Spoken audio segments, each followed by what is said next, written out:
All right, what's going on? It's Bobby Skinner talking Giants with another free agent film breakdown. This time on the Giants' number 2 big addition in free agency, their safety Jevon Holland from the Miami Dolphins.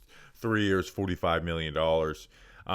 Holland is a good safety, right? He's athletic. He's instinctual. I want to see him grow though, right? This wasn't the easiest, breakdown to make because he doesn't have all this ball production and 4 years in the NFL, right? He's usually in the 20s when it comes to interceptions, pass breakups, and forcing completion rate. But you see so many good moments. He's good in every area, whether it's man coverage, zone coverage, run defense. Hell, you can even, send him after the pass rusher on a play or two. But I feel like there's steps to be taken mentally to get to a great place where we're really understanding what offenses are doing. So let's get into it. Again, make sure to like and subscribe. Check out the playlist. Check out the podcast.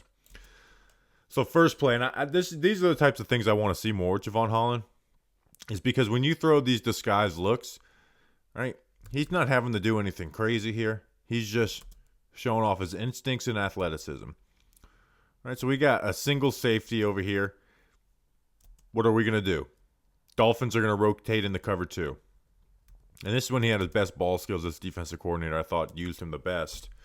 We're going to rotate in the cover 2. Allen thinks he's got this matchup right here. Right?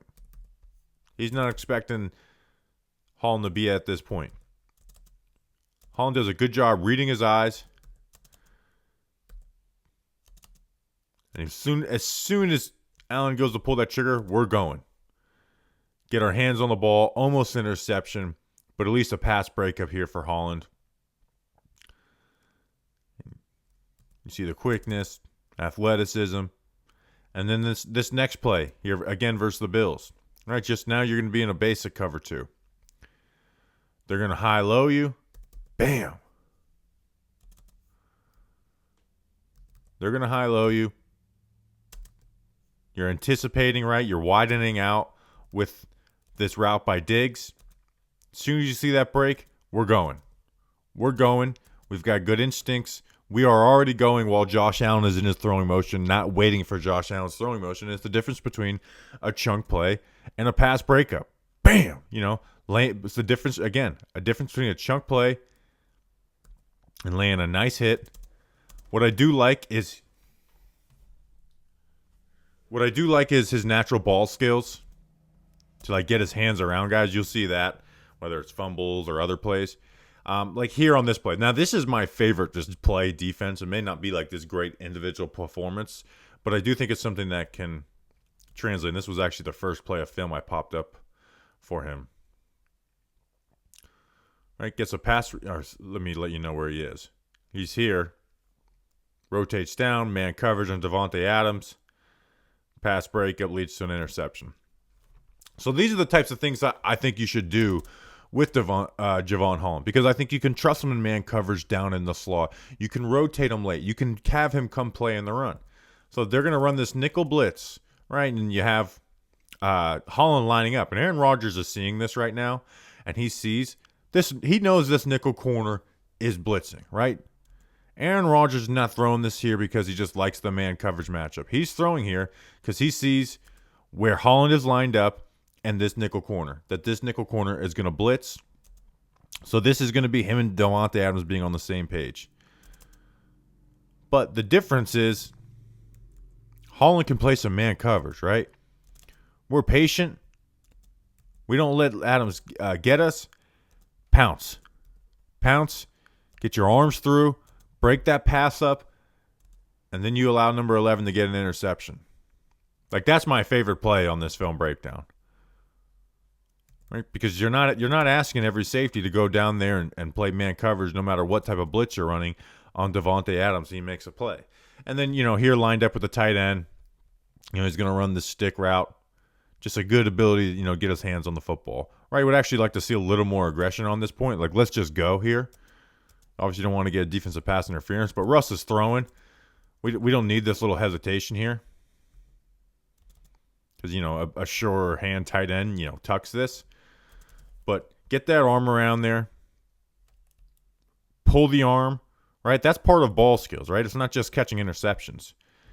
It's being strong, ripping arms, getting hands on the football. And that's like, it's just a natural ability that Jevon Holland has, even though he doesn't have the most ball production.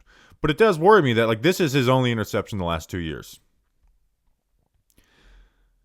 Like that does worry me. And this is all fun stuff. I think this was the Black Friday game where, Hail Mary at the end of the half ends up turning to an interception for Jevon Holland.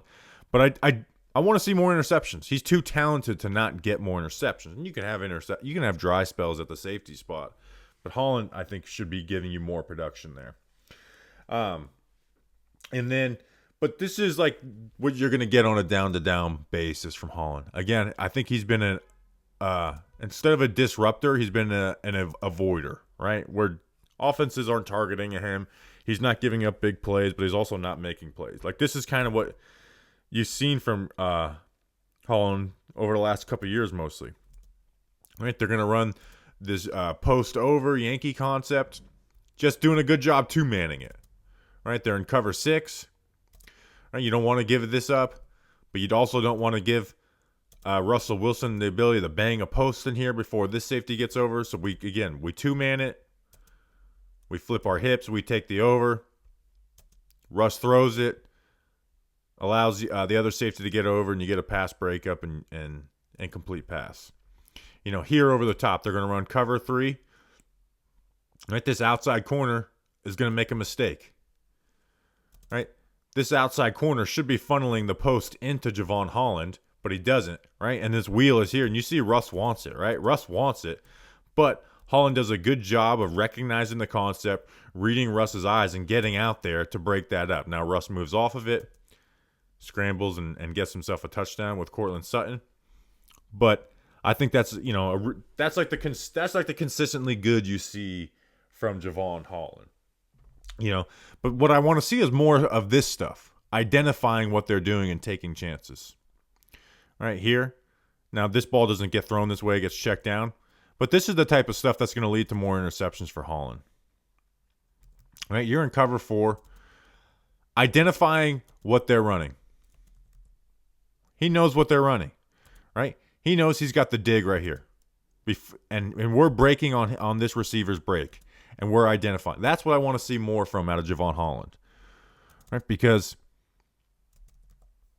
if this, tight end doesn't block and release and occupies space right here, this linebacker plays with less depth, and Rodgers is looking to get this dig route, that could be a pass breakup. An interception if you're able to undercut. Those are the types of things that I just want to see more from out of Jevon Holland when I put up film for him for the New York Giants. And I think that's a position the Giants should put him in more. Right? Use that athletic ability. Use his natural playmaking ability to make plays, and not just be a guy who has solid numbers and doesn't really get a ton of ball production.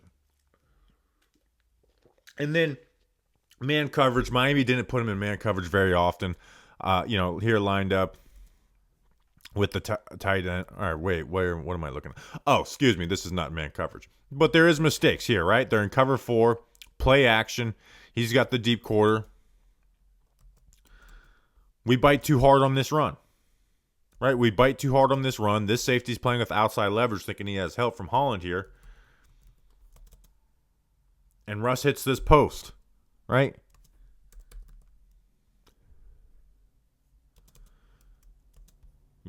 Just need to have better recognition of that. Again, it happens. And again, a good ability to get back there and try and make a play. But they're still, delivering a big catch. I mean, we trigger. I mean, just get that kind of a better idea of what they're running here. And you allow a big play. But that wasn't very often. Honestly, he doesn't play it too aggressive, the run from deep. But he is a good run defender when asked to have higher responsibilities in there. Here's the man coverage. Here, lined up with the tight end. He's solid in this, right? Especially when you give him when he's working with less cushion. But when you're just, playing man coverage, right? Patient. Play the route. When you just give him man. Where I worry is when you got him playing from a little bit of depth, right? But here, they set him up perfectly. Right? They're going to run this Texas for the running back, this angle route. And instead of being safe on this because he doesn't want to get beat out on the flare route, here, we go over top this release, and you're vulnerable. And I don't know if it's a choice or what from the running back, but just be patient, right? Clear through this traffic, make this running back commit. Instead, we're giving them a nice easy pitch and catch. Here, this play is going to be lined up on Lazard. They're playing with aggression, but it leaves you behind. And again, I'm not too mad at him for this one. That's maybe what they're asking for him. There's no inside presence here on this. But you can play down, play with some patience, because now Lazard is getting himself an easy touchdown on you. But again, I put that one on there. I don't put too much blame on that. And then in the run game,